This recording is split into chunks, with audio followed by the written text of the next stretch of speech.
Atento. Pero Muy bien, 17 horas con 35 minutos. Gracias por la sintonía.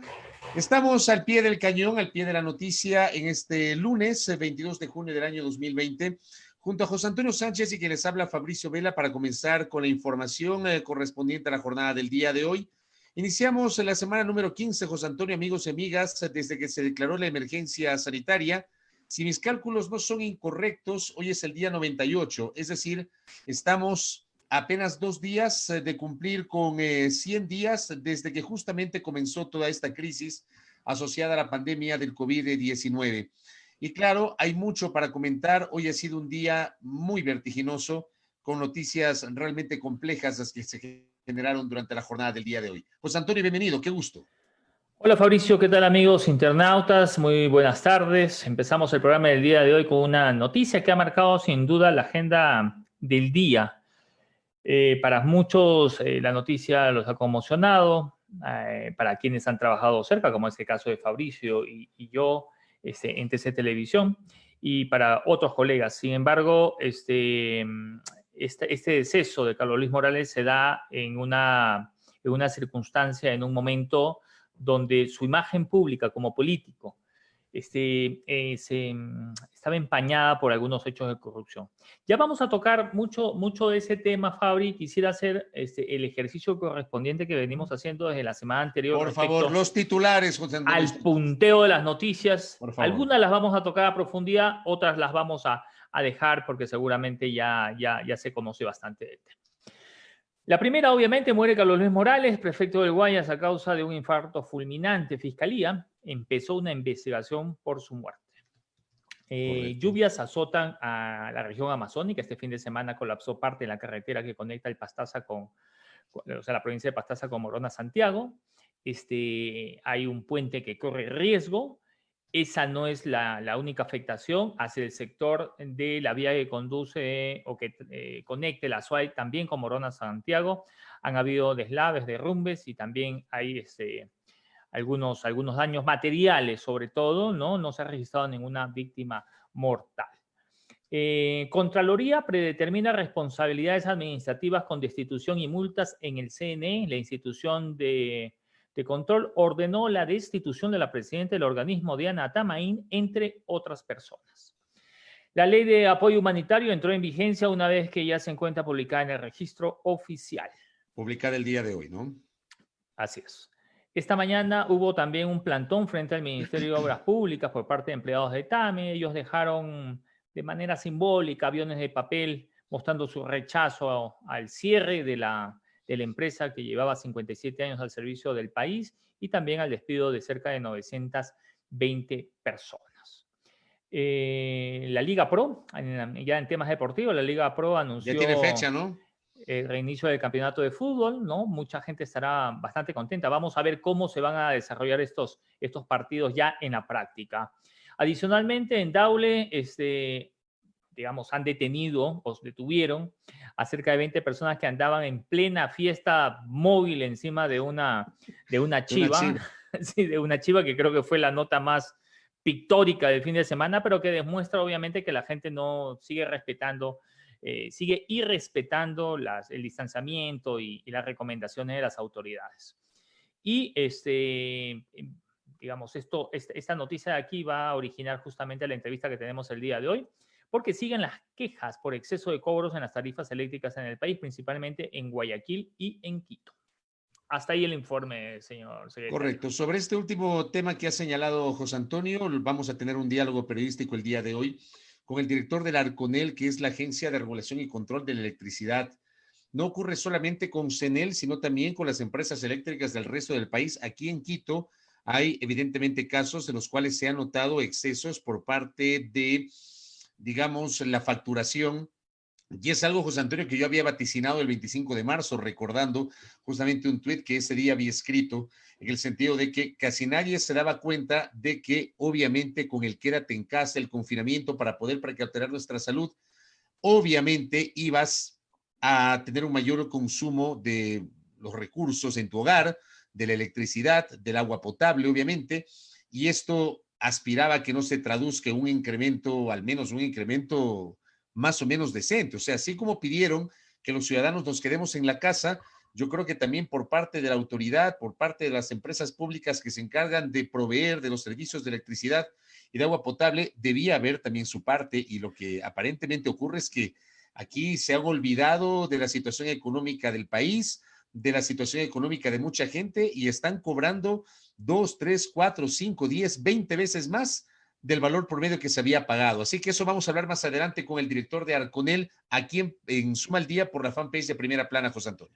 Y sobre ese tema, simplemente adicionar algo que algunos países tomaron de manera rápida decisiones respecto a ese tema, justamente para garantizar que las personas tengan un alivio en su economía, ¿no? En temas de servicios, luz, agua, internet. Aquí lo que se hizo fue evitar el corte, lo cual, digamos, era importante, pero no se reflejaba en un beneficio al bolsillo de los usuarios. Hay que señalar que mucha gente empezó, como en nuestro caso, Fabricio, a trabajar desde casa. Obviamente tienes que tener la computadora prendida, tienes que tener los micrófonos, el uso, digamos, de energía, de luz, en fin, ¿no?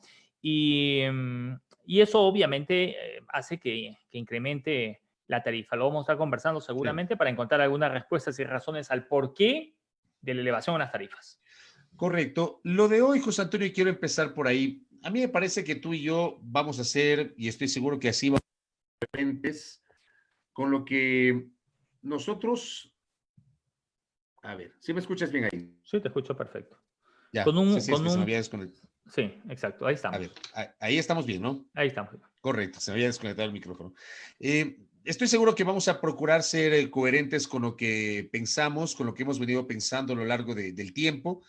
Nosotros ya hablamos en este espacio sobre la situación compleja de el político Carlos Luis Morales, quien se desempeñó como prefecto de la provincia del Guayas y que hoy falleció de modo repentino por un infarto fulminante. Hablamos nosotros sobre el tema personal y lo separamos, obviamente, con la investigación que estaba en manos de la Fiscalía. Hoy me parece que ha habido un cruce de sensaciones y hoy, frente a este hecho, que es un hecho público, una vez más, el Ecuador ha demostrado que es un país integrado por una sociedad morbosa. Y lo voy a decir así, con sus excepciones, obviamente, pero lamentablemente la excepción confirma la regla. Somos una sociedad morbosa,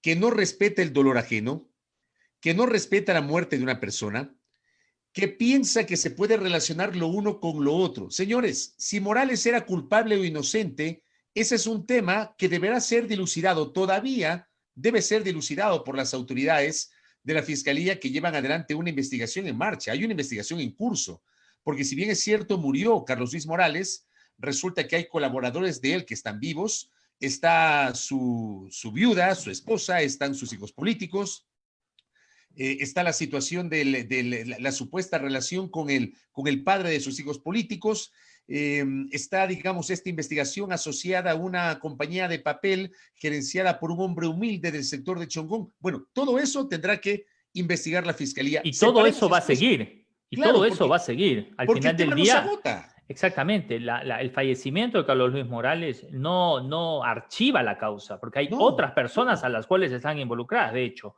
Y otra cosa, simplemente antes que se me vaya a pasar, Fabi, tú decías que somos morbosos, ¿qué más decías? Somos morbosos. Indolentes. No respetamos el dolor ajeno. No respetamos el dolor ajeno, exacto. Y no respetamos la ley, Fabri. No respetamos ni siquiera la ley. Exacto, por eso, ese era lo otro que iba a decir. Dale. O sea, la difusión de la historia clínica del deceso de Carlos Luis Morales se hizo pública, y esto no es que sale porque entró un periodista y le hizo la foto, se metió a la computadora, no, esto sale incluso del propio, digamos, de dentro del mismo hospital, por lo cual es cuestionable, digamos, el hecho de que personas quizás que están dentro del hospital, que están llamadas a velar por la privacidad, porque eso es, digamos, publicarlo, difundirlo, es un delito. Y yo he visto el día de hoy, Fabri, a personas, a funcionarios, digamos, a funcionarios, ¿no? Publicar la historia clínica. mínimo, bórrale el nombre, aunque sea para evitarte problemas, ¿no? A periodistas, sin guardar las formas. a colegas, publicar. Y yo te juro que quería escribirle y digo, oye, baja eso porque te puedes meter en un problema, ¿entiendes? Sí, y eso fue por un lado. Por otro lado, hay un video de varios segundos de duración que igualmente se filtró. Yo no sé si ese video recorrió las redes, ojalá que no haya sido así, pero lo que sí te puedo asegurar es que recorrió los chats de WhatsApp.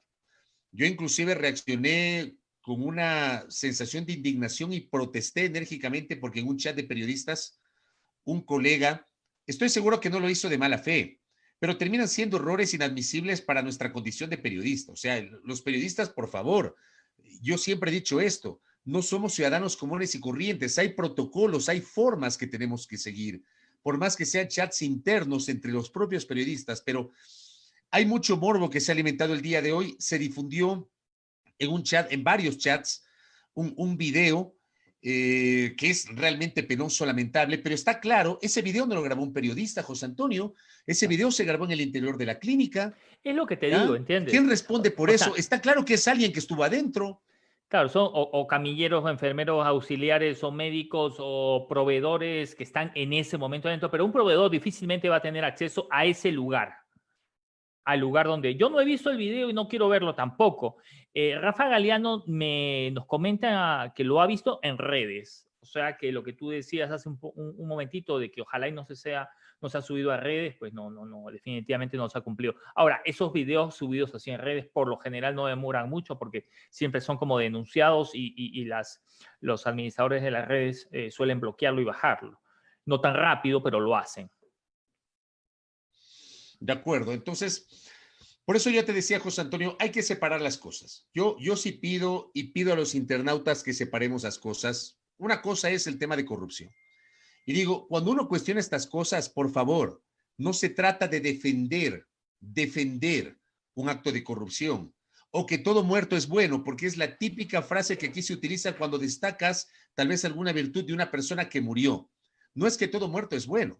Es que por un lado hay que aprender a respetar el dolor de la gente, porque detrás de ese muerto seguramente hay una familia. Ya, y eso lamentablemente no lo entendemos. Sí, pero aquí en Ecuador, además, José Antonio, somos muy proclives a juzgar, sí, pero a juzgar. Yo sí, y yo en este punto, Fabri, creo que incluso estamos viviendo una mutación de esa característica de juzgamiento. Yo creo que ahora hay mucho sector de la ciudadanía que está con una sed de venganza. Quieren la cabeza de alguien colgada en el digamos, en la plaza pública. ¿Sí? O sea, hay una sed de venganza, ¿no? Yo no sé si caiga quien caiga, ¿entiendes? O sea, que ya lo descubrieron, ya, a ese destrócenlo. Antes, ¿qué importa que antes que llegue al juzgado, destrócenlo? No importa si la justicia dice si es inocente o culpable, destrócenlo. Y las redes se han convertido en el lugar donde esa sed de venganza se ve. Hay quienes de forma mucho más discreta, hay quienes de forma mucho más frontal, pero tú en las redes encuentras esa sed de venganza de todos los colores y de todos los tonos. Hay demasiado odio, José Antonio. Hay demasiado odio. Creo que nos hemos acostumbrado a odiar. El Ecuador es un país que se ha convertido en una nación de odiadores. O sea, perdónenme, pero es así. Yo lo siento así. Yo le traslado lo que yo siento en el ejercicio de mi libertad de expresión. Te lo digo a ti, flaco, se lo digo a quienes os están siguiendo. Yo siento que el Ecuador hoy es un país de odiadores. Es un país que lamentablemente está muy lejos de la empatía, muy lejos de la misericordia, muy lejos de la solidaridad. Es un país que está, pero a años luz de tener una actitud de unidad, de conciliación, de concordia, de abrir en realidad para el debate. Y todos, los políticos, las autoridades, los medios de comunicación, los periodistas. Yo he dicho en varias ocasiones, José Antonio, en varias ocasiones, desde que me acuerdo, que el Twitter terminó por desnaturalizarnos a nosotros como periodistas, el Twitter, porque resulta que en Twitter los periodistas decimos cosas que probablemente, y me incluyo porque soy parte del periodismo, aunque trato de cuidar en lo personal las formas, estoy seguro que hay gente que utiliza el Twitter, y me refiero a gente de nuestro campo, del periodismo, que insulta, que ofende, que agrede, pero serían incapaces de decirle lo mismo que escriben en las redes, decirle en la cara a la persona a la cual están señalando. Nos han desnaturalizado, José Antonio.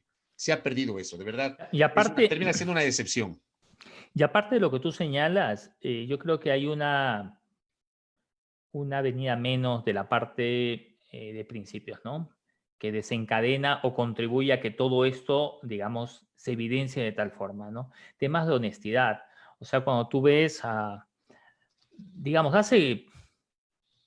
no sé, cuando mi papá me comentaba, o cuando tú incluso veías o escuchabas acerca de un robo, ¿no? Pero te estoy hablando hace 40, 45 años, ¿no? Cuando tú escuchabas eso, lo que más se escuchaba era de gente humilde que quería robarse algo para llevar alimento a su familia, qué sé yo, ¿no? Hoy, eso que antes era un titular en la prensa, hoy ya eso es como lo mínimo, ¿no?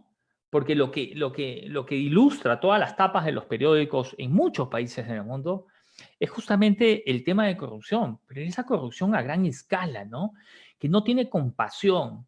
Los episodios de un terremoto, y no te digo solo el de Manabí, sino hablando de algunos países en Latinoamérica, en Perú fue un caso muy sonado, ¿no? El hermano del presidente, perdón, el hermano de la esposa del presidente Fujimori, lo nombraron ahí como coordinador y al final del día terminó, pero denunciado y demostrado que el señor administró de una forma arbitraria y personal, beneficiándose él y un grupo de sus más cercanos colaboradores de las donaciones internacionales. Y no estamos hablando de camisetas, zapatos, leche, agua y fideos, no, donaciones en billete que venían sobre todo de Asia, ¿no?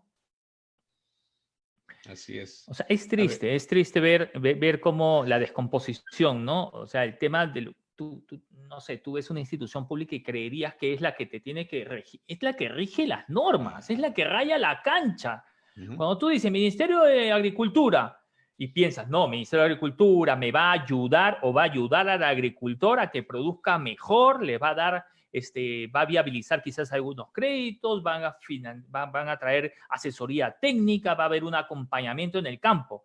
Lo que no te imaginas es que se choreen la plata, ¿entiendes? Y te vas a otros ministerios y exactamente lo mismo. Mira lo que está pasando ahora en el Ministerio de Ambiente, ¿no? Con los guardaparques. Con los guardaparques, ¿no? 52 áreas protegidas. 59. 59, ya es mi hija, imagínate. Yo cuando O sea, empecé a hacer hoy entrevisté a Augusto Granda, que es el presidente de la Asociación de Guardaparques. Me explicaba que son 59 áreas protegidas para los cuales había 700 guardaparques, que las desvinculaciones específicas de guardaparques son 190, que el resto, porque se habla más o menos de 500 desvinculados, son, digamos, funcionarios de otras áreas del Ministerio del Ambiente. Pero más o menos es así, es lo que me explicaba en la mañana. Sí, es muy complicado porque, digamos, esas áreas protegidas bien podrían ayudar. Digamos, había un proyecto hace algunos años bastante, pero muy interesante, que involucraba a las áreas, o perdón, a las poblaciones que se encontraban cerca de las áreas, a las áreas protegidas para involucrarlos en proyectos ambientales y turísticos. Pero yo he ido en este último año y medio a un par de áreas protegidas y me he decepcionado. Y mira que los guardaparques no están ahí para abrirte la tranca y cerrarte la tranca, ¿no? Hacen mucho más labores, investigación, información, hacen acompañamiento y apoyo a otras instituciones del Estado. Y es lamentable que haya una reducción. O sea, podemos entender que el Estado quiere empezar a achicarse y pagar y tener una nómina muy corta, pero digamos, el costo humano está, o sea, es el que mayor factura Claro. va a pagar, A ver, ¿no? pero Flaco, no nos desviemos del tema que estábamos hablando, porque, digamos, terminó siendo el tema del día. Yo decía hoy, y nosotros lo comentamos hace algunas semanas, hablamos del Carlos Luis Morales, futbolista, presentador de televisión, compañero, pana, un tipo que no tenía poses y que lamentablemente se metió a la política y que terminó, digamos, en medio de un torbellino con denuncias de corrupción que deben ser investigadas y deberán ser investigadas. Aquí hay otro tema que habrá que analizarlo en su momento cuando creo yo que esto va a dar mucha tela que cortar. Hoy, por ejemplo, se ha hablado mucho del linchamiento mediático de Morales. Creo que hay que matizar también eso.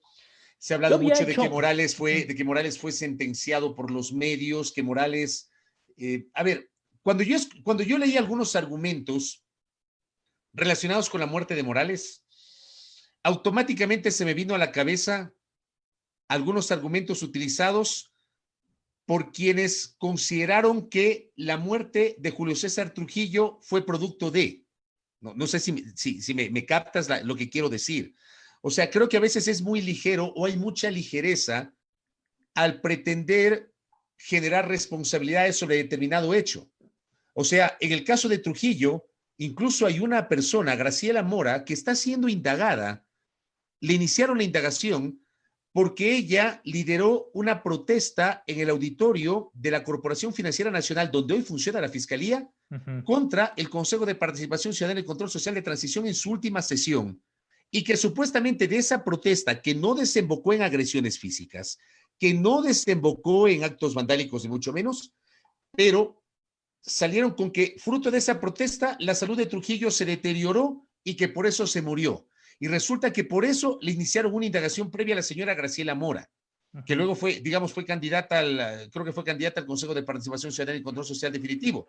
¿Por qué lo digo esto? Porque ahora, digo, alguna gente asume que el deterioro de la salud de Morales, porque dicen, a ver, era una persona que se cuidaba, era una persona que tenía 55 años de edad, me parece, que era una persona que estaba en la plenitud de su vida, con buenas condiciones físicas, etcétera. Resulta que, oh sorpresa, le ha dado un infarto.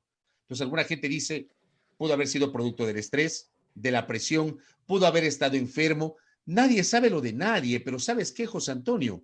Es esa manía de pretender convertirnos en jueces y dictaminar lo que nos sale del estómago. Nadie sabe lo de nadie. Yo he visto, y tú también que te gusta el fútbol, hemos visto futbolistas que se han desplomado en el terreno de juego, ¿o me equivoco? claro, Gente con que está una en primer capacidad y deportistas de alto rendimiento. que se están que se entrenan todos los días, que sus clubes le dan seguimiento médico, se han desplomado y han fallecido en el terreno de juego. Pero A lo digo, que se conoce como muerte súbita, ¿no? claro, esas formas que tenemos aquí en el Ecuador. Ahora, sobre lo que estás diciendo, varias cosas. Ciertamente yo también he visto, por ejemplo, la mamá de Carlos Luis Morales que llegó al hospital, ¿no? Eh, digamos, el hecho de perder un hijo debe ser muy doloroso, más aún cuando es el único hijo y más aún cuando, según el propio testimonio de la señora, es quien le velaba por ella, ¿no? Este, mm, Ella enfrentó a uno de los medios y lo señaló con nombre y apellido, ¿no? Em, pero no creo que, a ver, primero no creo que, y te lo digo porque lo conversé esta mañana con un médico, ¿sí? Al cual le pregunté si un cuadro de ansiedad aguda puede ocasionar un paro cardíaco o un infarto fulminante. Me dijo que no, que un infarto o un problemas, digamos, de corazón se dan ya por una preexistencia. Es decir, una persona para tener un desenlace de ese tipo tiene que haber tenido ya problemas cardíacos, es decir, un episodio de obstrucción de arterias y esa clase de cosas, ¿no? Per se, por la preocupación y todo lo demás, quizás pues angustiarte y todo lo demás, pero el médico fue muy claro y si quieres lo podemos poner dentro de un momentito, dura un minuto y Sí, medio más o menos, sí, me parece. para poder escucharlo. Solamente déjame verificar cuál de los 4 clips que tengo es el correcto. Tú sigue comentando. Sí, de acuerdo. Eh, mira tú, hay una cuenta en redes que no postea el video que traigo a colación, pero sí empieza a elucubrar. Empieza a elucubrar sobre las características del cuerpo del fallecido, que tenía hematomas, que no sé qué. Por Dios, dejen que la fiscalía investigue, de verdad. Ahora, A mí me descompone ver este tipo de cosas porque pretenden jugar a hacer que CSI. O sea, tenemos aquí gente que debería ir a trabajar en donde, en el FBI o en dónde, ¿ah? hubo el día de hoy no menos de 6 audios, Fabri. Y claramente para alguien que trabaja en radio, en televisión, puedes determinar a simple vista de que se tratan de productos producidos para Así ese es. efecto, ¿entiendes? Claro. Que no fueron grabados por el teléfono, cero ruido ambiental, un ruido ambiental medio ahí producido en la casa y todo lo demás, que hablaban de unas hipótesis de conspiración terribles, ¿no? Terribles, ¿no? Que aquí no nos vamos a hacer eco. Fabri, a ver, te voy a poner el texto. ¿Te parece? Si me permites compartir pantalla, por favor. Por favor. Ah, cierto, es que yo estoy operando. No me cuartes la libertad de expresión, Fabri. Es que hoy estoy operando yo, porque al flaco no le estaba medio lento el internet del flaco. Sí, correcto. Entonces ya, dale. Hoy estoy operando yo. Listo, perfecto. Vamos ahí entonces a ver este testimonio. Hola, doctor. ¿Es posible que una persona de 50 Volumen. presente un cuadro de ansiedad tan agudo que lo lleve a hacer un paro? Ansiedad podemos tener a cualquier Dale más volumen. hasta adultos mayores. Que la ansiedad sea la causa del infarto es un poco delicado hacer esa afirmación. El infarto como tal generalmente tiene un componente biológico ya previamente establecido en el cual se ha formado una placa de aterosclerosis en alguna de las arterias del corazón y esa debilita tanto la pared que se puede romper y formar un coágulo dentro. Generalmente cuando la oclusión del coágulo es tan grande, se genera un infarto en el corazón. El infarto puede ser de un territorio pequeño, si por ejemplo es muy distal la oclusión, o puede ser de un territorio muy grande, masivo, en el cual si la oclusión es bien en la raíz de la emergencia de esa arteria, va a acometer mucho más del territorio del corazón, por tanto es más grave, más fulminante. La fulminación de un infarto puede deberse al compromiso mecánico de la bomba como tal, porque aquel territorio que recibe menos sangre se deja de mover, o puede ser un compromiso eléctrico en el cual, por esta isquemia, por esta falta de llegada de sangre, se genera arritmias que pueden ser fatales, como decíamos, la taquicardia ventricular o la fibrilación ventricular. Es un compromiso muy grande, es difícil solo atribuirle a una ansiedad. Nadie se infarta por ansiedad a menos que ya tenga un componente establecido allí, o sea, ya una enfermedad previa. A veces las enfermedades coronarias son silentes y no las conocemos hasta que se produce el infarto como tal. Y si es un territorio grande, el infarto puede ser lo último que nosotros vivimos. Hasta ahí el testimonio del doctor. Oye, pero primero te felicito, flaco, porque estuviste al pie, digamos, de la jugada, buscando ese diagnóstico. Me parece a mí que esta es una opinión autorizada de un especialista en la materia, porque claro, el día de hoy aparecieron los dos hijos, entiendo que son los dos hijos del primer matrimonio de Carlos Luis Morales. Aparece el abogado a denunciar que no permitieron que se retire el grillete electrónico y que como no permitieron, no se le pudo hacer la reanimación a través de los electrochoques. Digamos, eso fue lo que ellos dijeron, no es invento del periodismo, no es invento de quienes hablan, eso es lo que dijeron. A mí eso me pareció espeluznante. Entonces, yo decía, si eso es cierto, es absolutamente grave porque la propia Constitución establece que a la vida como un bien superior y se generaron algunas dudas. Por ejemplo, si es verdad eso que los médicos lo certifiquen, si es verdad que no se le podía dar electrochoques estando el grillete electrónico, si es verdad que el policía o la fiscalía no autorizaron. O sea, son dudas que se generaron en el curso de la mañana. Mira, y sobre esto... Era claro entonces, ¿qué, José Antonio, con esto? O sea, lo que acabamos de escuchar, digamos, es el testimonio de un médico que pertenece a la Sociedad Ecuatoriana de Cardiología, es decir, no es un médico general, es un médico especialista. De hecho, llamamos a la Sociedad Ecuatoriana de Cardiología y pedimos que nos dirijan hacia un vocero que pueda hablar sobre este tema en particular y nos dieron al doctor Egas. Ahora, él habla acerca de que la ansiedad no pudo haber la ansiedad sola, la preocupación sola, no pudo haber originado un desenlace como el que se ha dado. ¿sí? Tiene que haber, necesariamente haber estado asociado a una preexistencia de algún problema de corazón. Pero de lo que dice respecto al ¿cómo se llama? Al grillete electrónico, también le hicimos la pregunta. Te voy a poner el audio. Por favor. También muy rápido, creo que es importante escucharlo. Nos encontramos con el doctor Diego Egas, quien es miembro de la Sociedad de Cardiología. Buenos días, doctor. Quisiéramos formularle varias preguntas. La primera, ¿es posible reanimar a una persona infartada si esta tiene un dispositivo electrónico como un grillete electrónico? Muy buenos días. Bueno, muchísimas gracias por la entrevista. Un honor. Y sí, la respuesta es sí se puede hacer todo tipo de reanimación cardiopulmonar a un paciente que tiene un dispositivo electrónico. De hecho, la reanimación cardiopulmonar está establecida para todo paciente, independiente de las condiciones en las cuales llega. Solo se puede detener alguna reanimación cardiopulmonar en el momento en que es un riesgo para quien la está realizando. Quiere decir, nosotros algo que siempre estimamos es primero la seguridad del entorno, seguridad de quien va a dar la reanimación cardiopulmonar, y si es que esto no amenaza para la seguridad de quien está haciendo el procedimiento, pues todo paciente tiene derecho a una reanimación como tal. Clarísimo. Esta es clara, pero hay una todavía mucho más clara.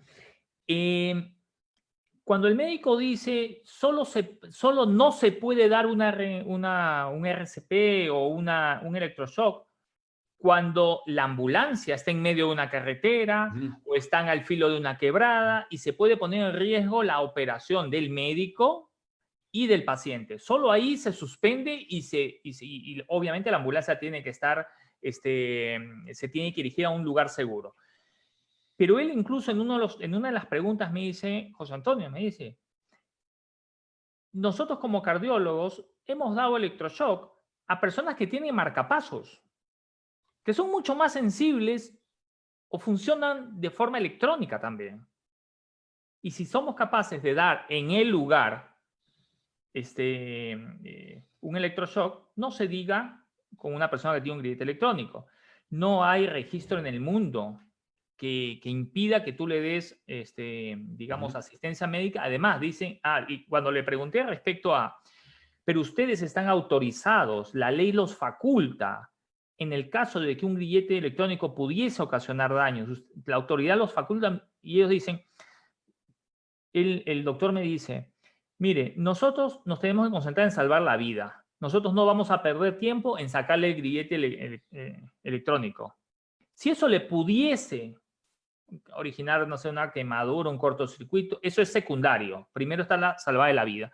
Es decir, que él confía en que los procedimientos que se han llevado a cabo en la clínica han sido los correctos. También tuvo acceso al documento, digamos, que se viralizó. Y ahí se evidencia que los médicos durante una hora, a pesar de que se reporta de que llegó sin signos vitales, durante una hora estuvieron haciendo masajes cardiovasculares, en fin.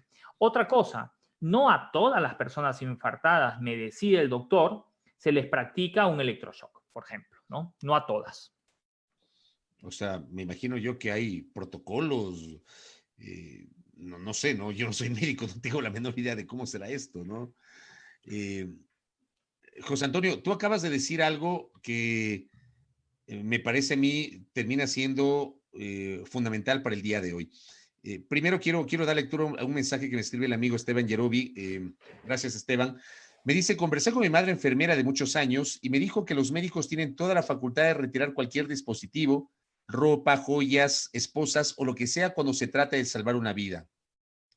Un médico bien parado puede disponer el retiro de ese aparato para salvar la vida. Digamos esto, gracias Esteban por ese mensaje, esto a propósito de lo que se ha dicho el día de hoy, ¿no? Que debe ser evidentemente esclarecido por parte de las autoridades. Ahora, sobre este documento que se difundió, que digo, aparentemente establecería que supuestamente el prefecto Morales llegó sin vida, llegó sin signos vitales, o sea, se entiende eso, ¿verdad? Sí, solamente hay que decir una cosa. A ese documento le falta una segunda parte, que es la parte adversa, ¿no? Donde está la firma del médico, sí. Porque ese documento no cuenta ni con sellos, no cuenta ni con firma, es decir, estamos dando lectura Y no sabemos realmente, aunque el día de hoy vi un reportaje en Ecuavisa donde decían que Ecuavisa tuvo acceso al documento y era el mismo documento, digamos, que se ha viralizado. Pero también ese documento carecía de la parte trasera.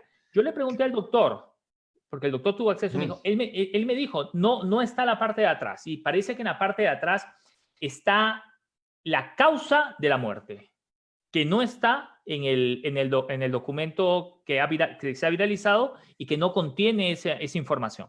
Correcto. Pero ahí viene lo otro que quiero decir, José Antonio. A nosotros, ni a José Antonio Sánchez, ni a Fabricio Vela, ni a ninguno de ustedes que nos está siguiendo en este momento, a no ser que sean miembros de la Fiscalía General del Estado, a ninguno de nosotros nos corresponde establecer eso e investigar eso. Eso le corresponde a la Fiscalía. Nosotros no tenemos atribución para difundir documentos como, en este caso, son privados, que certificaría las razones o las causas de la muerte de una persona. Porque son, lo que tú dices es cierto, son privados. La penalista Paulina Araujo escribió hoy día: no se puede ni se debe circular información del estado de salud de persona alguna. Artículo 4 de la Ley de Derechos y Amparo del Paciente en concordancia con el artículo 180 del COIP. El artículo 4 dice: derecho a la confidencialidad. Todo paciente tiene derecho a que la consulta, examen, diagnóstico, discusión, tratamiento y cualquier tipo de información relacionada con el procedimiento médico a aplicarse tenga el carácter de confidencial. Eso dice la Ley de Derechos y Amparo al Paciente. Y el COIP, en el artículo 180, difusión de información de circulación restringida. La persona que difunde información de circulación restringida será sancionada con pena privativa de libertad de 1 a 3 años. Es información restringida.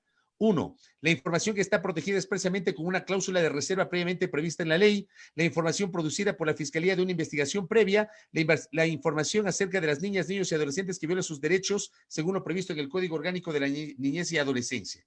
O sea, esta es información restringida. Esta información no se debió haber difundido y, como tú bien lo anotaste, desgraciadamente aquí hubo gente que la difundió.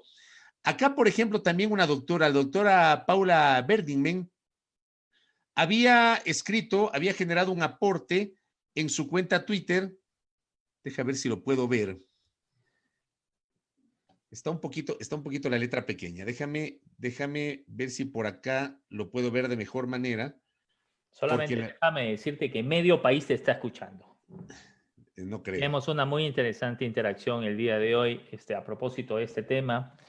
Que ha causado sentimientos encontrados en la población. Mira, por ejemplo, el artículo 178 del COIP, la doctora Araujo compartió el 180 del COIP, la doctora Paula Berdingmen, que es médico, en el artículo 178 del COIP dice violación a la intimidad.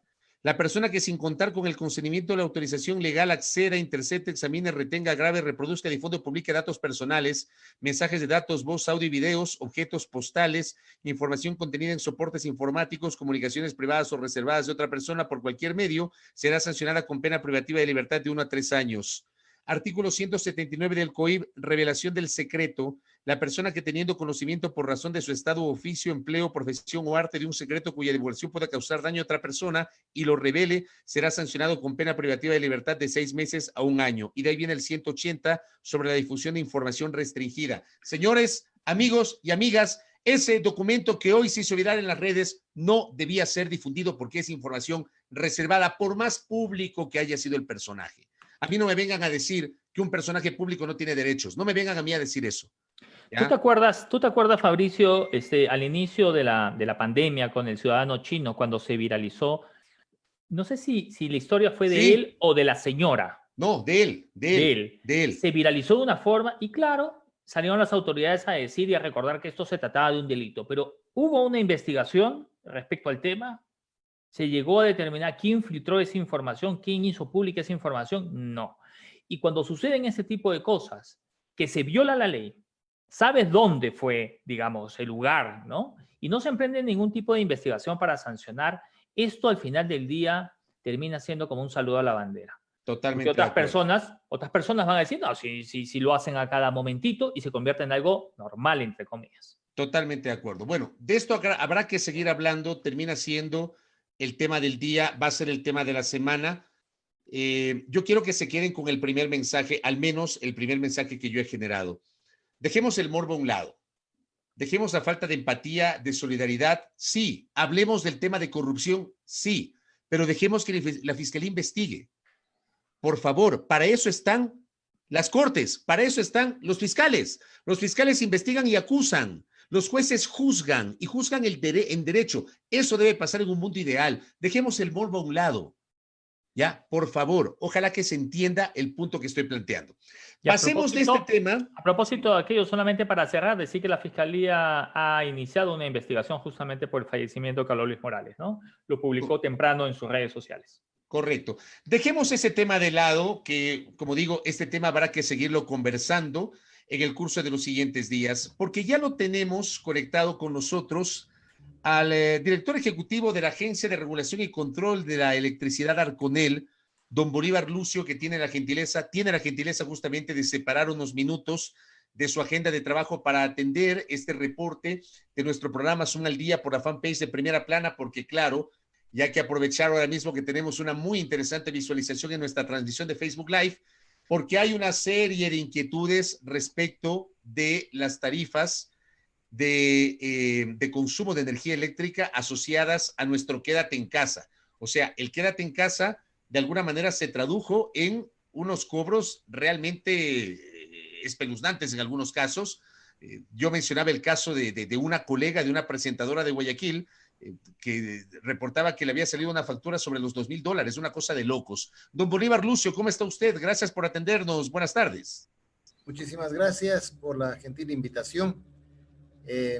Estamos con todo gusto para atender sus inquietudes y aprovechando las últimas frases que usted mencionó, decir que esa circunstancia importante, indispensable de quédate en casa, tenía que verse reflejado con mayor seguridad, con mayor tranquilidad para nuestra gente y desde el punto de vista eléctrico tenía que verse reflejado con algún incremento del consumo debido a que la gente estaba confinada en sus casas y utiliza más sus aparatos eléctricos. Pero en condiciones razonables, ¿no? Unas condiciones pues, un 10, 20% más, 25% más, pero 200, 300%, es absurdo. No tiene sentido. Es absurdo, es una inconsistencia completa. No tiene sentido. Antes de que prosiga, don Bolívar Lucio, nos acompaña el director ejecutivo de Arconel, solamente para, digamos, ubicarnos nosotros y ubicar a nuestra audiencia, expliquemos qué es Arconel, o sea, cuál es el ámbito de acción de esta agencia, por favor. Con todo gusto. Arconel es la agencia de regulación y control del sector eléctrico o de la actividad eléctrica y sus iniciales son pues Arconel. Esta entidad se encarga de emitir todas las regulaciones operativas que permiten el manejo del sector eléctrico en todas y cada una de las actividades que desarrolla. Actividades técnicas, administrativas, comerciales, de gestión, en fin. Y por otro lado, tiene la actividad de controlar el cumplimiento de esas regulaciones de parte de todos los agentes del mercado eléctrico y, por supuesto, el cumplimiento de normativas derivadas de una adecuada gestión. Entre otras, el tema que estamos ahorita, el adecuado cumplimiento de la gestión comercial de la entidad, que tiene que ver con hacer buenas lecturas, facturar bien, cobrar bien y que sean facturas que sean correctas. Esta es la gestión que viene cumpliendo Arconel, que la viene ejecutando desde hace 24 años cuando se creó con el nombre de Conelec y luego en el año 2015 con la expedición de la última ley eléctrica pasó a llamarse Agencia de Regulación y Control de Electricidad Arconel. Yo quisiera empezar, ingeniero, con dos preguntas. La primera, una muy sencilla, que nos responde usted, ¿quién establece las tarifas a nivel nacional? Es decir, para inmediato cumplimiento.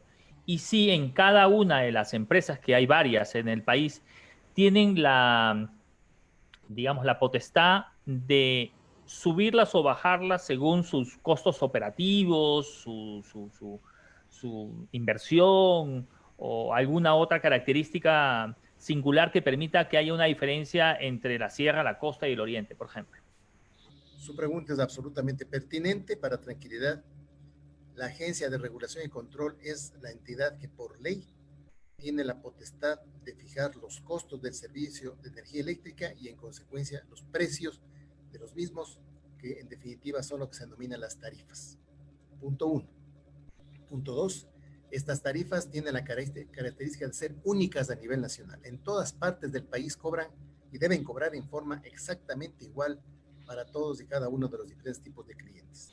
Y en tercer lugar, en consecuencia de lo anterior, no tienen ninguna autoridad las empresas eléctricas distribuidoras que atienden al público de cambiar por ningún concepto los cargos tarifarios que han sido entregados oficialmente por Arconel, quien dentro de la institución, a su vez, los documentos se aprueban por disposición específica del directorio de Arconel, quien es el que tiene finalmente la potestad de fijar, entre otras actividades, las tarifas eléctricas del país. Con lo que ha ocurrido en estas horas, ingeniero Barlucio, luego de las protestas de mucha gente, sobre todo con CENEL, ha habido algunas acciones, inclusive en el ámbito judicial. ¿Qué va a pasar con las tarifas de energía eléctrica para los abonados de CENEL al final del día? Muy bien. Nosotros desde el primer día en que se emitieron las medidas de compensación que fueron emitidas desde el mes de abril, 9 de abril, con la resolución denominada 001 y que se complementó con una resolución que se emitió la semana pasada, debido a la ampliación del periodo de confinamiento dada por el estado de excepción decretado por la Presidencia de la República, estuvimos siempre atentos de mandar directrices a las empresas eléctricas con la finalidad de que cumplan sistemáticamente las normas establecidas para la aplicación de estos esquemas de preferencia que se habían definido. Lamentablemente, tengo que decirlo, la CENEL y particularmente dos de las áreas de esa empresa que cubre toda la costa ecuatoriana, la CENEL, ¿no?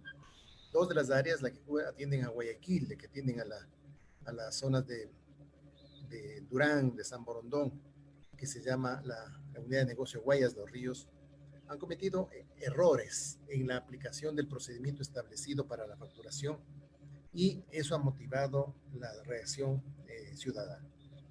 Lo que usted me hace referencia, la acción tomada por un juez en Guayaquil, obedece a un planteamiento de amparo levantado por la Defensoría del Pueblo con sede en Guayaquil, y lo que ha hecho el juez es decir que aquellos clientes que han presentado reclamos en estas dos unidades de negocio, Guayaquil y Guayas Los Ríos, que han presentado reclamos y que no han sido satisfechos, se anule esas facturas y emitan unas nuevas facturas. O sea, las facturas que les habían emitido originalmente no tienen que pagar. Nunca tuvieron que pagar. ¿Ya? A ver, eso es importante que ustedes sepan. El estado de excepción, entre otras cosas, involucró falta de movilidad. Estábamos confinados en nuestras casas y eso involucraba la posibilidad cierta de que a lo mejor uno no pueda pagar ciertos servicios básicos, ¿no es cierto?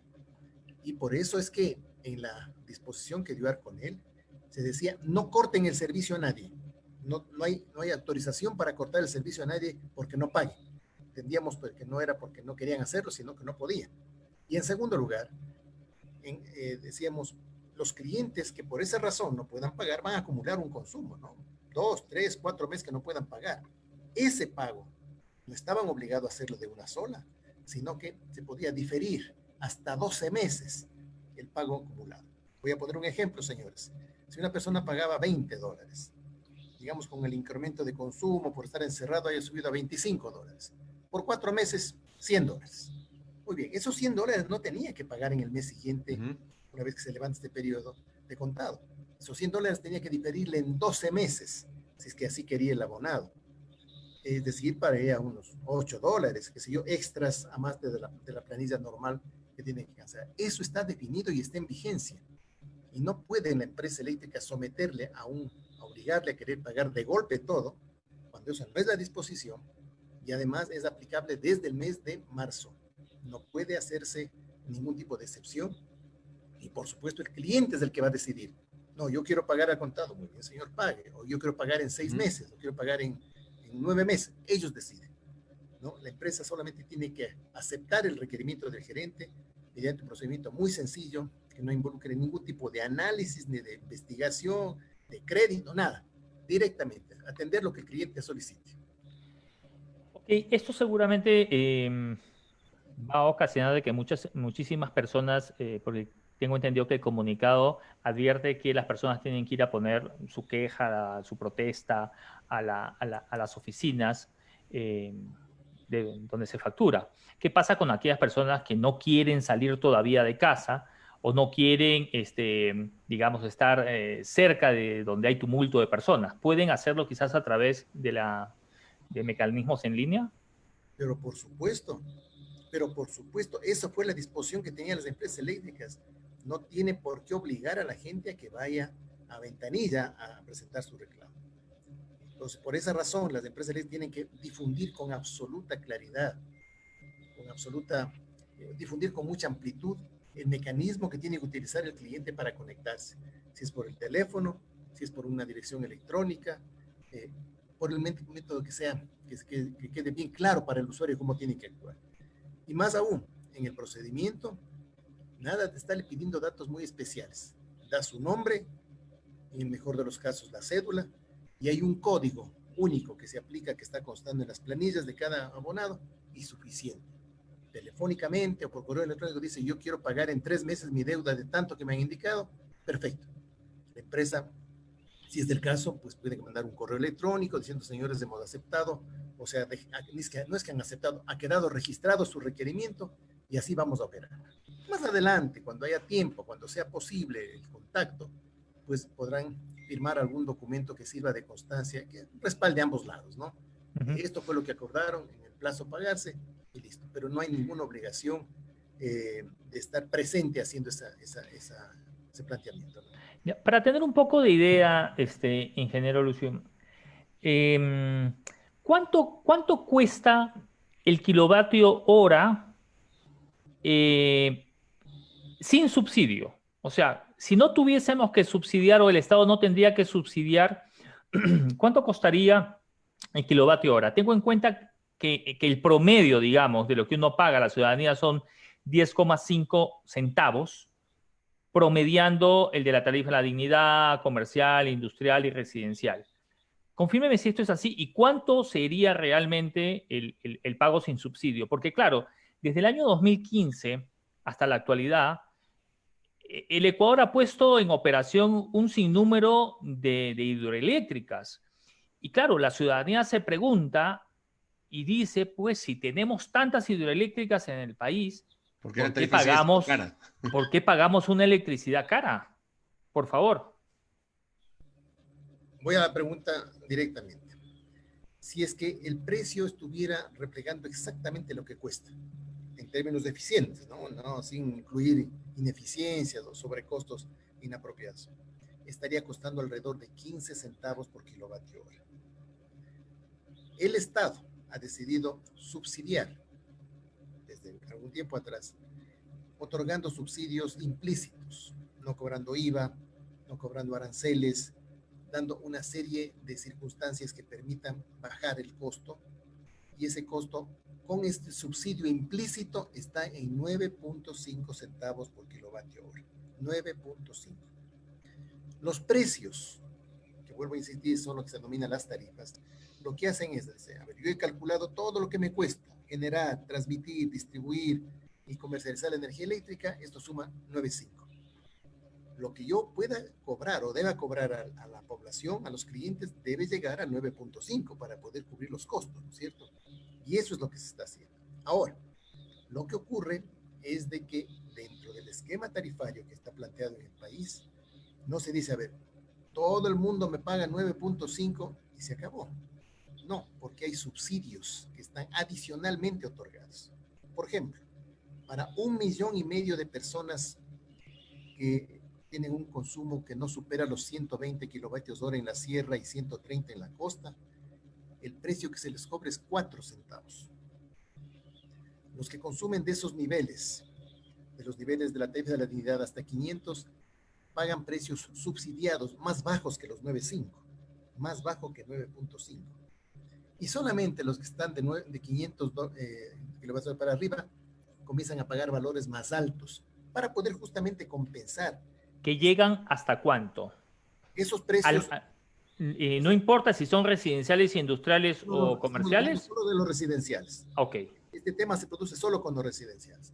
Entonces, efectivamente, para gente que consume 1.500, 2.000, 3.000 kilovatios hora, 4.000 kilovatios hora, pues ellos llegan a tener valores de hasta 40, 50 centavos por kilovatio hora. Esos altos consumos, esos consumidores de altos recursos económicos, ¿no? Yo les doy un ejemplo, perdón que de poniendo un dato. Yo consumo entre 300 y 400 kilovatios hora al mes. Sí, para llegar a tener esos consumos necesitaré pasar un año consumiendo y no lo voy a tener nunca. Pero bueno, entonces lo que quiero decir es que por esa razón los precios son diferentes dentro del sector residencial. El sector industrial y comercial, sobre todo los que son relativamente grandes, tienen tarifas que reflejan los costos que ellos hacen incurrir al sector eléctrico. Hay industriales, hay comerciantes que no reciben en baja tensión como nosotros recibimos en nuestras casas, ¿no es cierto? Saliendo un cables que salen del poste de luz del transformador y nos dan en baja tensión, en 110 o 220 voltios, ¿no? Esta gente ya toma energía muchas veces en 69.000 voltios, en 22.000 voltios, y toda la carga interna ya se hace cargo en ellos, ponen el transformador, sus instalaciones. Eso tiene un costo menor porque obviamente le están haciendo incurrir en menores costos a la empresa. Y voy al último tema suyo, señor. Cuando dice que se habla de este tema de que deben bajar. Claro, esa era la idea, pero ya la bajaron anticipadamente, de 15 le bajaron a 9. Entonces está bajado ese costo. Pero no estaba previsto que de 9 baje a 4. No, jamás. Eso no estaba previsto. No, eso vale la pena que lo entendamos. Las etapas funcionales que llamamos para la prestación de servicio eléctrico es: yo genero energía en las plantas, esa energía le transporto de donde están ubicadas las plantas de la selva ecuatoriana, en donde quiera que sea, tiene que llegar a nuestras ciudades y transmite esa energía a través de grandes líneas de transmisión y subtransmisión eléctricas. Esto tiene otro costo complementario a más del costo de generación. Y finalmente, todo el costo que involucra el proceso de distribución, tender todas las redes en las ciudades, poner los postes de luz, los transformadores, las luminarias, eso tiene un costo adicional que es de distribución. ¿Y todo eso es público o hay algún segmento que es privado? En generación hay unas pocas plantas privadas, hay muy pocas plantas privadas, poquísimas en realidad, es lo único que tienen, pero ellos también se someten a las mismas normas, así que en realidad da lo mismo que sea público o privado. Pero las empresas de distribución todas son estatales y efectivamente al sumar todo eso que llegamos a 9.5. Los 4 que usted menciona efectivamente son los precios de generación, pero falta aumentar más o menos 1 centavo por transmisión y los restantes 4.5 son por distribución. Ahora, otra pregunta. Cuando hubo la campaña de las cocinas inducción, se señaló de que una vez que uno tenía una cocina de inducción iba a tener, digamos, un beneficio adicional, ¿no? Justamente para cambiar la matriz energética. ¿Esto se ha dado? Es decir, yo en lo personal me cambié de cocina a gas a cocina de inducción y ahora pago más, por ejemplo. Ya. Creo que la pregunta es bien interesante también, es bien interesante. Esto no fue una disposición de Arconel, en realidad, esto fue una disposición del ministerio reflejando una política de gobierno. Lo que quería es de que en definitiva sustituir el consumo de un combustible perecible, contaminante como es el gas, por energía eléctrica. Entonces, la idea fue poder pasar a los clientes a que hagan la cocción de alimentos en base a estas cocinas de inducción para ir eliminando el uso del gas para este objetivo. Hay un problema que es bien importante, señores. El Estado se podrá dar cuenta de que esto es beneficioso, que la matriz energética, que así se aprovechen mejor los recursos, pero la gente lo que tiene por delante es cuánto le cuesta. Y si es que el precio al que le venden el gas para que cocine es 1.60 por tanque, ¿no es cierto? Puede darse el caso que casi esté regalando la energía eléctrica, todavía le resulta más barato usar gas. Es porque está distorsionado el precio del gas. Si el gas estuviera en un precio sin subsidio también, indudablemente que ahí sí la situación sería diferente, absolutamente diferente. Entonces ya estaríamos hablando de que estamos comparando dos cosas que son equiparables entre sí. Pero si vamos a comparar una energía que de todo modo está con precios preferentes, con un combustible que está absolutamente que está subsidiado, totalmente subsidiado. No hay nada que hacer. Correcto. Hay una pregunta que me hacen que parece muy interesante. Si es que usted tal vez conoce el promedio del costo de la energía en los países vecinos, digamos, para hacer una relación. Por supuesto, 14.5 en Colombia, 16.4 en Perú. O sea, terminamos siendo nosotros más baratos que nuestros dos vecinos. Por los subsidios implícitos que le mencioné que están siendo aplicados, ¿no? Ya, y sin esos subsidios... 15, ¿no es cierto? Nuestro costo sería 15, es el precio real, pero estamos dando en nueva, ¿no es cierto? Acá me envía otra internauta una pregunta. Dice que en la factura de luz sale un rubro que dice recaudación a terceros que no forman parte de la empresa eléctrica. ¿Por qué esos valores son variables y cómo se calculan? No sé si usted puede responder esta pregunta, ingeniero. Por supuesto, pero por supuesto que sí. Para decir algo que a lo mejor no moleste a mucha gente, ¿no? El sector eléctrico es un buen recaudador, ¿no? Es un buen cobrador de energía y recauda. Si no paga, te cortan. ¿Y quién vive sin luz? Exactamente, por lo que usted menciona. Pero el hecho es de que hay otros sectores, otros servicios que se cuelgan del sector eléctrico para que les den recaudando. Bomberos y basura, entre otros. Bomberos y basura, correcto, usted lo ha dicho. Entonces, esos no son valores que le entran a la empresa eléctrica, son valores que estas entidades, llámese bomberos por ley o los entidades de recolección de basura, le consiguen que el sector eléctrico les dé cobrando. Hace de agente de recaudación nada más. Pero hay una precisión, ingeniero. ¿Estos valores de bomberos y de basura están relacionados al consumo o son tarifas fijas? Es decir, si yo un mes consumo mucha energía, pago, no sé, 40, 50 dólares, mi tasa de recolección de basura y mi impuesto por bomberos también sube o no? El tema está en que así estaba funcionando hasta hace un tiempo atrás, en el que simplemente decía cóbresele un porcentaje, tal porcentaje a los clientes. Entonces, claro, si un cliente consumía bastante, pagaba bastante de basura y viceversa. Entonces, hubo una ley que se expidió en el Congreso el año pasado, en la que dispone a los municipios que si es que quieren que las empresas les sigan haciendo ese servicio de recaudar, tienen que hacer sus propios costos y decir, a mí me tiene que recaudar un valor de tanto en esta forma, sin que esté ligado al consumo propio de cada uno de los clientes. ¿Y eso ya lo hicieron o no? No, está aplicándose y claro, ahí viene el problema. Como algunos municipios no lo hacen. Ya me imagino. No pueden firmar el acuerdo con los... Claro, y se han de ver acostumbrado a la comodidad de que el sector eléctrico perdón el uso de la frase, voy a ser muy coloquial, que el sector eléctrico les dé cobrando esas tasas que son municipales. Es así. Pero yo creo que están entrando poco a poco en razón. Yo le quiero decir con toda honradez, recibí la visita hace aproximadamente unos 8 meses del señor presidente de la Asociación de Municipalidades del país. Se le explicó cuál era la situación y nos decía, y ustedes pueden emitir una transitoria. No, señores, no somos legisladores, somos entidad operativa de control y de regulación.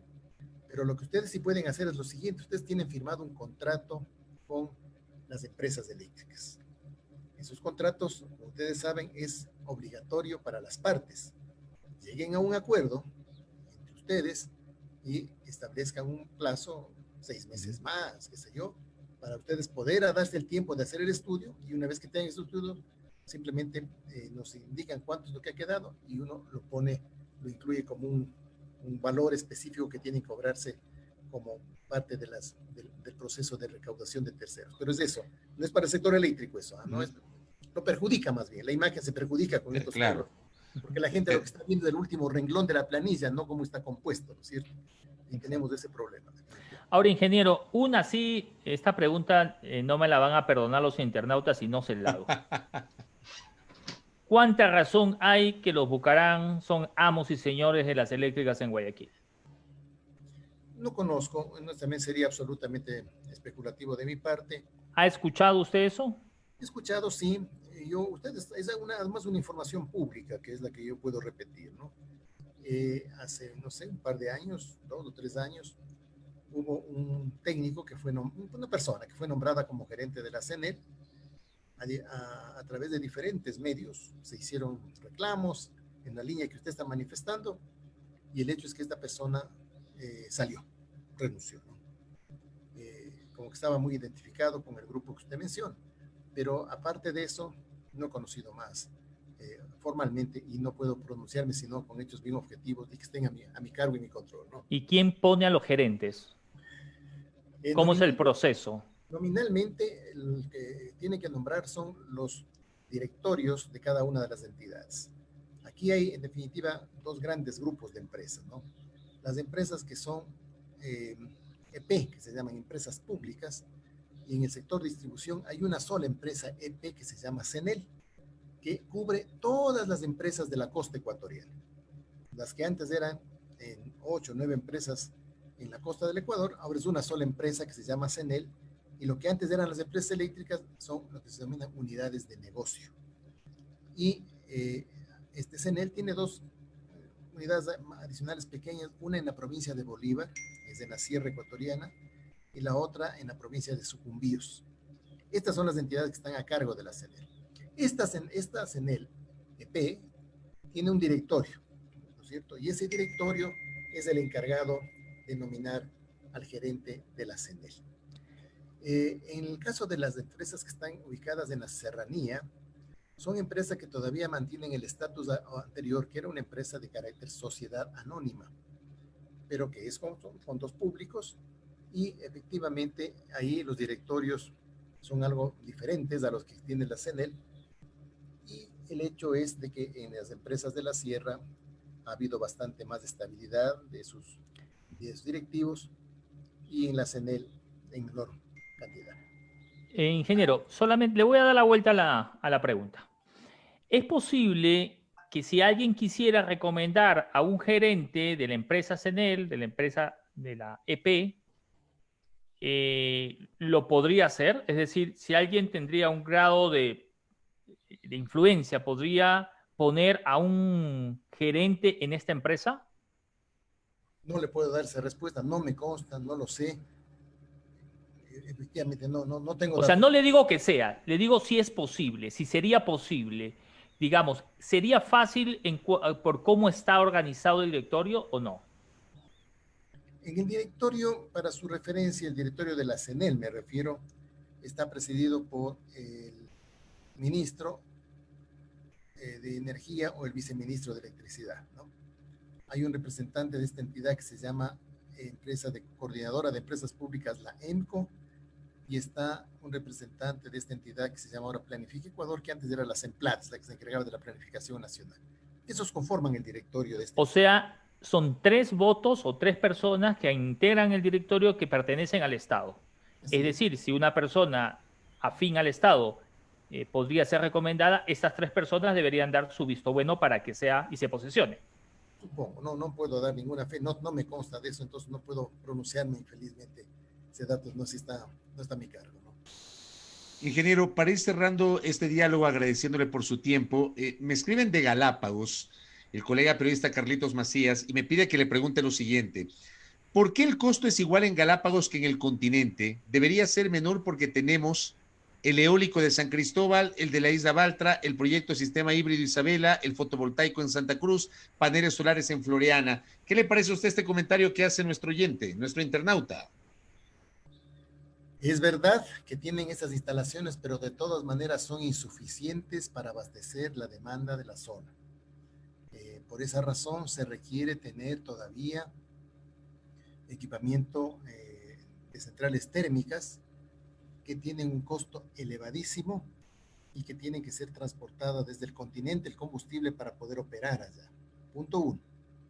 El punto 2. Perdón, antes de pasar. Este costo de la generación no lo paga Galápagos, lo paga el continente. Entre todas las empresas se distribuyen el costo de generación de Galápagos. ¿Y por qué? Porque el costo de distribución también sigue siendo caro. Todo el transporte de los repuestos, de los accesorios, de todo tipo que requiere estas entidades son transportadas por avión y es un costo muy alto.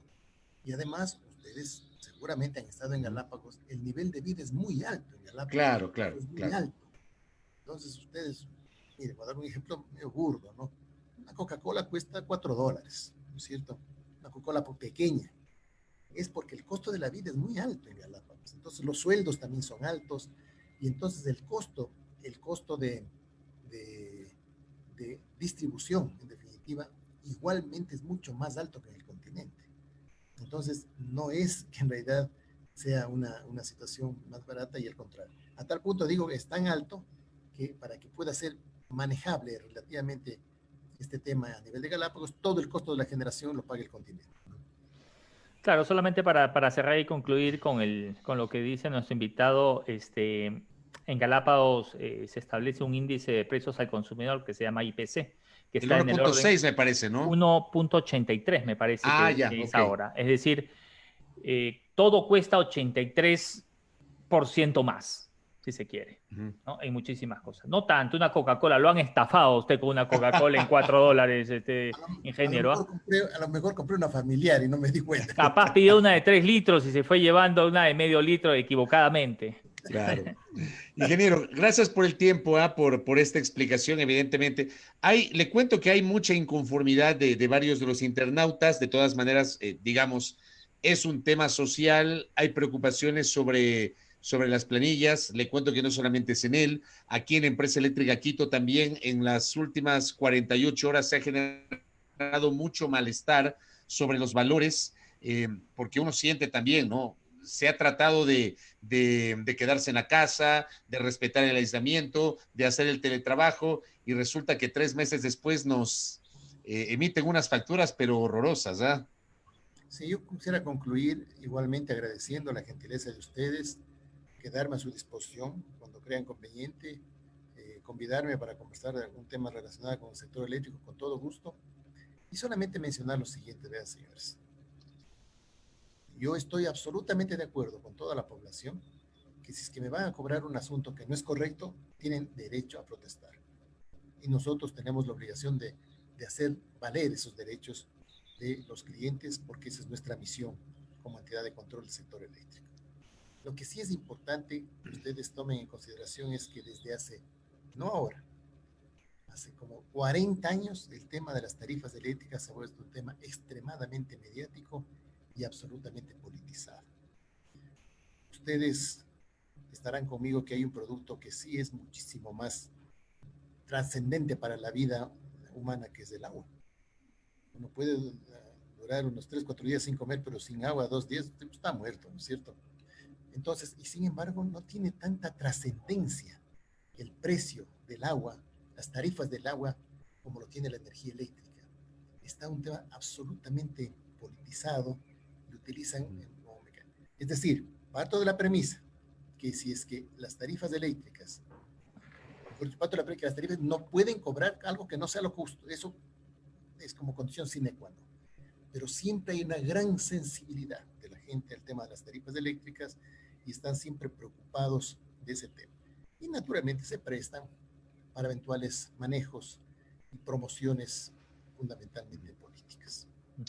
Correcto. Muchísimas gracias. Estamos expectantes de aquello. Gracias al señor ingeniero Bolívar Lucio. Él es el director ejecutivo de la Agencia de Regulación y Control de la Electricidad, Arconel. Gracias por la gentileza y por el tiempo. Muy amable.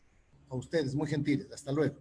Gracias a nuestro invitado José Antonio, que, digamos, nos ha respondido algunas preguntas y hemos procurado trasladar a nuestra audiencia, digamos, trasladar a nuestro invitado varias de las preguntas de nuestra audiencia en torno a este tema. Por cierto, quiero contarte, me acaba de reportar, gracias a la colega comunicadora parlamentaria Tatiana Riascos, que me recuerda que mañana a las 3 de la tarde el Pleno de la Asamblea Nacional recibirá al ministro de Energía, el ingeniero René Ortiz, el ministro de Energía y Recursos Naturales No Renovables, ingeniero René Ortiz, a pedido del asambleísta Héctor Yepes, para que responda por qué se exporta la energía a Colombia 3 veces más barato que Ecuador y por qué se violó la ley utilizando promedios para la facturación de las planillas de luz cuando estaba expresamente ordenado que sigan prestando el servicio público, digamos, en consonancia con el tema que hemos estado conversando, José Antonio. Sí, hay que recordar que desde la década de los 60,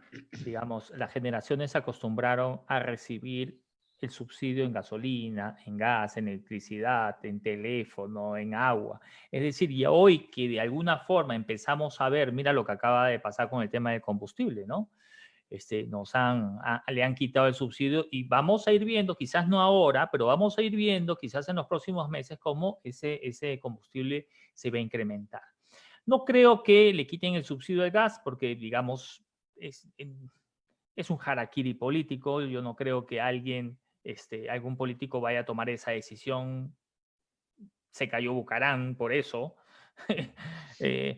Y no creería yo que en el tema de subsidios es muy, muy delicado muy y sensible, es algo que le saca cuerpo, los políticos le sacan cuerpo. Ahora, lo que decía solamente para cerrar el invitado respecto a que no hay tanta, digamos que no hay el mismo comportamiento con el tema del agua, y es que en ocasiones, en edificios, por ejemplo, el agua viene dentro del condominio. Entonces, como que no la pagas, ¿no es cierto? Viene, quizá hay un solo medidor, qué sé yo. En algunos edificios ya hay medidores individualizados y cada uno paga su agua, pero hay muchos que no. En cambio, en electricidad no. En electricidad te cobran hasta el medidor, pues. Yo cuando hice el cambio del medidor de 110 a 220, justamente por el tema de la cocina de inducción, los 3 primeros meses me vinieron unas cuentas que yo ya cargaba el medidor y la cocina de inducción y la regalaba. Y era porque te fraccionaban este medidor de 220, te lo fraccionaban en tres cuotas. Y lo curioso es que el medidor no es tuyo, sino es como te lo entregan y tú lo que estás entregando es como una garantía del buen manejo, buen uso. Cuando ya te vayas de la casa o qué sé yo, tú puedes devolver el medidor y ellos te hacen una devolución, al menos en papel, de ese valor que tú pagaste. Sí, de acuerdo. Lo que te digo es, para cerrar este tema, para que nos quede tiempo de hablar del otro tema del momento del día de hoy, para cerrar este tema, yo voy a ratificar, José Antonio, lo que vengo diciendo desde octubre del año pasado. El tema de los subsidios debe ser materia de un amplísimo debate nacional.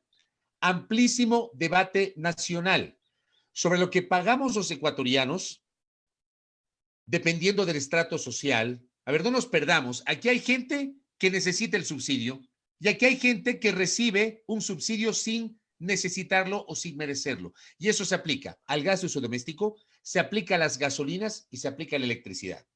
O sea, este tema, José Antonio, tiene que ser materia, insisto, de una transparentación a partir justamente de un amplio debate nacional que desgraciadamente, y bien lo anotabas tú, por su sensibilidad, lamentablemente los políticos no han querido abordarlo a lo largo del tiempo. Es una asignatura pendiente. Bueno. ¿Quiere pagar menos? Hay que estar como yo. Detrás de mis hijos estoy yo. Apaguen la luz, apaguen la luz, apaguen Qué complejo. Apaguen la luz. Es complejo, pero al final del día, si no haces ese ejercicio, terminas pagando 15, 20 dólares más. Termina siendo así, ¿no? Termina siendo así. Bueno, en la recta final de nuestro espacio no podemos soslayar, no podemos olvidar de un hecho político, porque es un hecho político, el generado el día de hoy a partir de una resolución de la Contraloría General del Estado.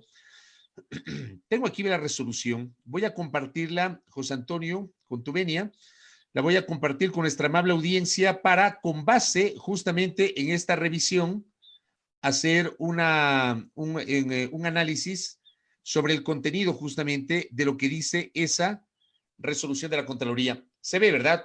Sí se ve, ¿no? Ok. Este es el boletín de prensa emitido hoy, 22 de junio, por la Contraloría General del Estado. A ver. Es el primero luego del anuncio que se produjo el día viernes, ¿no? Así es. Este es de hoy.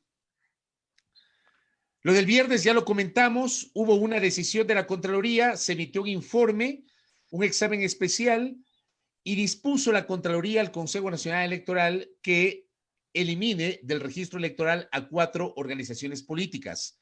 Nosotros en este espacio el día viernes planteamos algunas inquietudes en el sentido de si la Contraloría puede o no puede generar semejante disposición, tomando en cuenta la naturaleza de las funciones de la Contraloría, la naturaleza y las atribuciones del Consejo Nacional Electoral por un lado, y por otro lado el hecho que no es un hecho menor.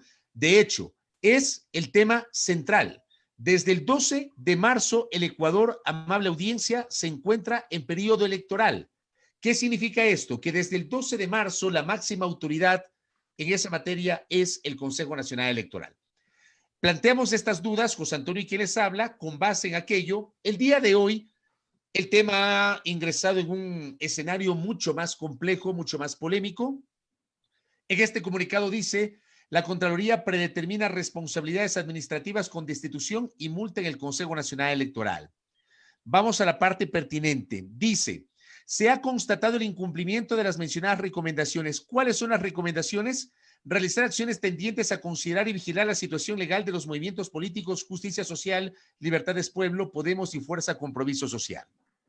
Dice más abajo, como la Contraloría ha constatado el incumplimiento de esas recomendaciones, ha procedido a predeterminar las responsabilidades administrativas correspondientes. Se ha emitido, dice el documento, de que se me baja esto.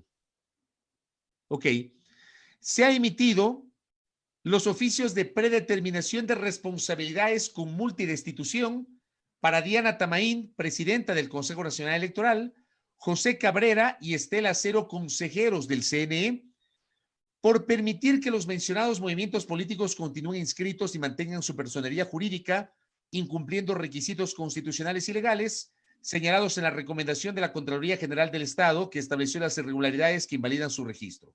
Y más abajo se establece responsabilidades, predeterminación de responsabilidades con multa de destitución para la Directora Nacional de Asesoría Jurídica, y más abajo, predeterminación de responsabilidades con multa, pero no destitución, para otros funcionarios. Y en la parte final dice, los servidores tienen 30 días a partir de la fecha de la notificación para presentar los descargos respectivos.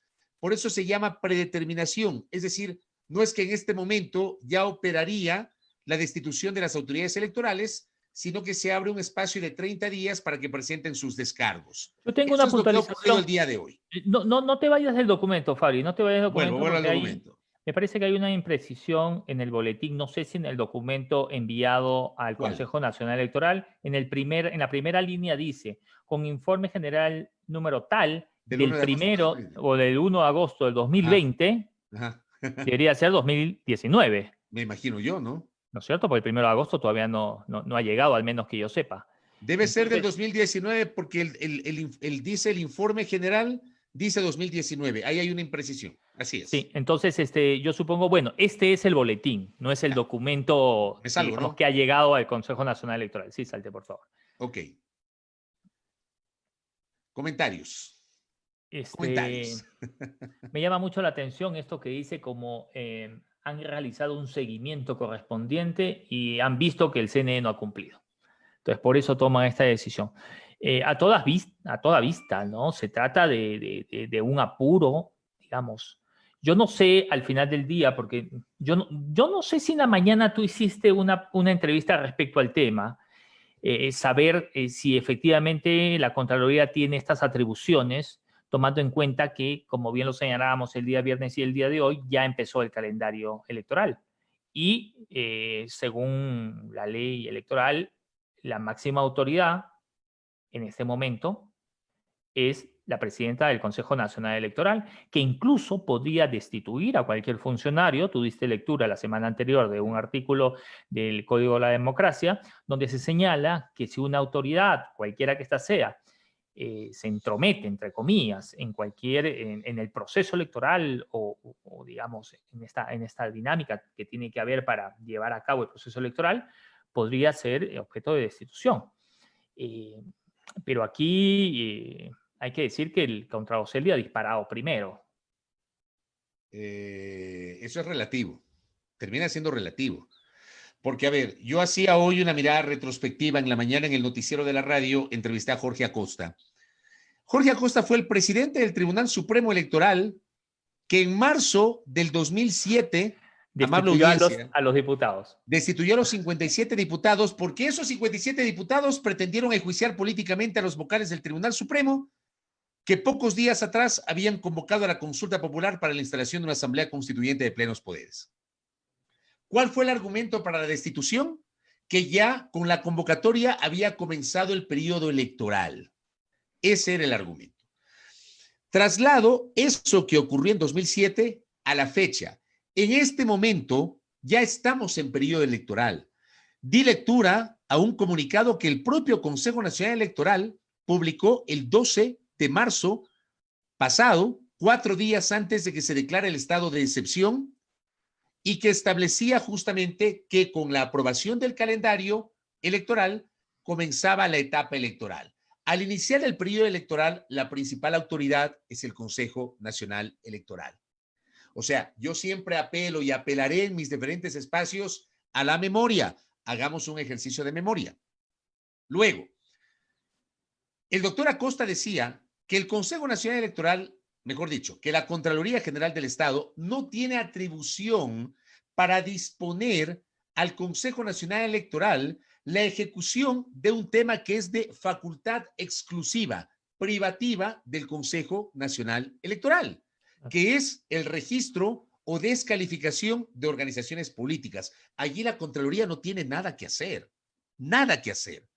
Y cuarto, José Antonio, perdóname, pero a mí me parece que esto termina siendo, primero, totalmente inoportuno, se genera una insólita e inconveniente pugna entre dos organismos en plena etapa electoral, en el contexto de la pandemia, y desde mi punto de vista claramente dirigida a una organización política. Perdóname, pero es así. Porque, y yo sí suscribo lo que dice alguna gente, en el sentido de que, a ver, derrótalos en las urnas. Termina siendo así. Pero este tipo de cosas son las que hacen que mucha gente pierda la fe en el sistema. Por eso la gente no cree en el sistema. Porque si fuerza compromiso social, si libertad es pueblo, si Podemos y si justicia social habían, digamos, accedido al registro electoral con base en la presentación de firmas incompletas, de firmas falsas, de un proceso irregular, ¿quién era el organismo que terminó calificando a esas organizaciones políticas, José Antonio? El CNE, pues. El propio Consejo Nacional Electoral. No el actual, no el de transición, el anterior. Porque varias de estas organizaciones políticas ya participaron en las elecciones de 2017. Entonces, en esta decisión de la Contraloría, ¿dónde está la responsabilidad de los consejeros del Consejo Nacional Electoral que avalaron la integración de estas organizaciones políticas? Y que no han sido nombrados en el documento. Para nada, al menos no lo hemos visto. No hemos visto que han sido nombrados para nada. ¿Ya? Después, habría que ver qué dice la legislación en esta materia. Yo no sé si esta es causal para la extinción de una organización política o de organizaciones políticas que ya han participado en 2 elecciones anteriores. O sea, si es que hay que subsanar el tema de las firmas, a mí lo que me parece es que deberían decirles a sus dirigentes, y ya no para esta elección de 2021, sino para la siguiente de 2023, si quieren subsistir, deberían recopilar más firmas y presentarlas ante el Consejo Nacional Electoral. A mi modo de ver, para las elecciones del 2021 ya no hay nada que hacer. O sea, ya están las organizaciones políticas. Uno ingresa a la página web del Consejo Nacional Electoral y se encuentra con el bloque de organizaciones políticas que están habilitadas. Para la elección del próximo año podrán participar los partidos políticos, los movimientos nacionales y los movimientos provinciales. Hay toda una gama de organizaciones políticas que ya están. O sea, la eliminación de una organización política debió haber operado antes de que comience la etapa electoral. Y es apenas un criterio de quienes hablan sin pretender ser dueño de la verdad. ¿Eh? Y adicionalmente, creo que es importante también destacar el hecho de la rapidez con la cual se quiere actuar, ¿no? La desesperación, digamos, esto fue el día viernes, y hoy día, ¿qué fue? ¿Por qué no lo hicieron? Ya te amenazo con la destitución. El Consejo Nacional no se ha pronunciado respecto al tema, tengo entendido. Yo estuve revisando hasta ahora de mañana. Mañana habré hablar rueda de prensa. Yo hoy traté de tener una entrevista para mañana con la presidenta Diana Tamaínd. Ella me dijo que están preparando una respuesta, que mañana habrá rueda de prensa. Mientras tanto, me imagino yo que no van a dar entrevistas individuales, sino después de eso.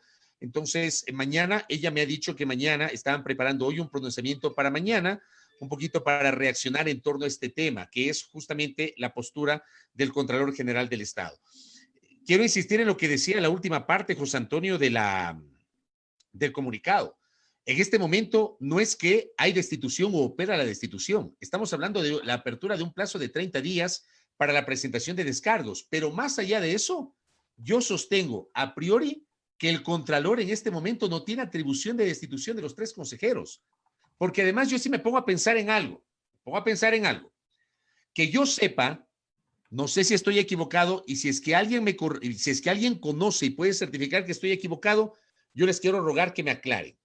De lo que yo sé, el Pleno del Consejo Nacional Electoral no ha sido convocado para incorporar este tema en el orden del día. De lo que yo sé. O sea, en la sesión del día viernes hubo la postura de los consejeros Verdesoto y Pita que sugirieron incorporar ese tema en el orden del día, y la respuesta de la presidenta es: no podemos incorporar un tema del cual no hemos sido todavía notificados formalmente. Tú recordarás, José Antonio, que esa fue la respuesta de la presidenta Tamaín. Si no constaba eso en la agenda, ¿de qué ausencia de resolución podemos hablar? 1, o sea, ¿de qué desacato podemos hablar? 1, porque oficialmente no hubo resolución. O sea, el CNE no se ha pronunciado ni a favor ni en contra, oficialmente, ni a favor ni en contra de la decisión del Contralor. No se ha pronunciado. Y lo otro, me llama la atención que si no hay una decisión del cuerpo colegiado, ¿por qué la decisión del Contralor apunta solo a 3 de los 5 consejeros? O sea, me parece que Pita no quiero estuvo, que se entienda eso. Pita no estuvo en esa votación. Pero no importa eso, no importa. Lo que te quiero decir es, y esta es una cuestión inclusive de técnica legislativa, es una cuestión incluso de sentido común. Si el tema no fue incorporado, no constó en la agenda del día viernes, por ende no hubo resolución, ¿con base a qué sancionas a 3 de los 5? Si pretendes generar una sanción, debería ser a todo el cuerpo colegiado por un tema de desacato, pero no solo a 3, claro, porque no hay una resolución, digamos, no es que hay un documento que certifique que los 3 consejeros votaron rechazando la resolución del Contralor y que los otros 2 consejeros votaron a favor. Sí, me parece que la Contraloría no está, digamos, solicitando sí, destituyendo o solicitando la destitución para estas 3 personas por el desacato, sino por su participación quizás en la sesión donde no se ha eliminado a estos movimientos. No, pues es por el desacato, pues. ¿Solo por el desacato? No, pero el desacato, ¿cuándo se produce? Si han sido informados el día viernes. Pero si te digo y que ellos no se han reunido, no han conocido. Pero es lo que te estoy diciendo. Mira lo que dice el comunicado, te reitero. Dice que la Contraloría recomendó al Pleno del Consejo Electoral realizar acciones tendientes a considerar y vigilar la situación legal de los movimientos que ya los mencionamos. Dice que al realizar el seguimiento correspondiente, cuyos resultados constan en el informe general del 18 de junio, se ha constatado el incumplimiento de las mencionadas recomendaciones. O sea, yo sí quisiera saber si se refieren. 18 de julio fue el viernes. Fue el jueves. Yo quisiera saber si esto tiene que ver con lo actuado la semana anterior o con qué, porque no se explica. Claro, ese era el punto que te quería decir. Ahora, hay que recordar, Fabri, en el año 2017, en noviembre de 2017, el Contralor, el Contralor subrogante, Pablo Celi, le pidió al presidente Lenín Moreno la destitución de Richard Espinosa, ¿recuerdas tú? Como representante del Consejo Directivo del IES por detectarse responsabilidad administrativa culposa. Es decir, al margen del calendario electoral, ¿no? Saquemos ese elemento de este análisis. Y obviamente se dio la destitución de Richard Espinosa. Es decir, la Contraloría sí tiene, digamos, la competencia como para poder solicitar la destitución de un funcionario. Es que sí tiene la competencia, a ver, es que no nos perdamos. Contraloría sí tiene competencias o atribuciones de destitución. La Contraloría, por ejemplo, puede destituir o puede disponer, para hablar con más propiedad, puede disponer la destitución. La Contraloría no tiene atribución de destituir. En el caso de Richard Espinosa, la Contraloría dispuso la destitución y quien debía ejecutar esta disposición era el presidente de la República. La Contraloría tiene atribución de disponer la destitución de un alcalde, pero quien debe ejecutar esa destitución es el Consejo Municipal. La Contraloría tiene atribución de destituir a un prefecto, pero quien debe ejecutar esa destitución es el Consejo Provincial.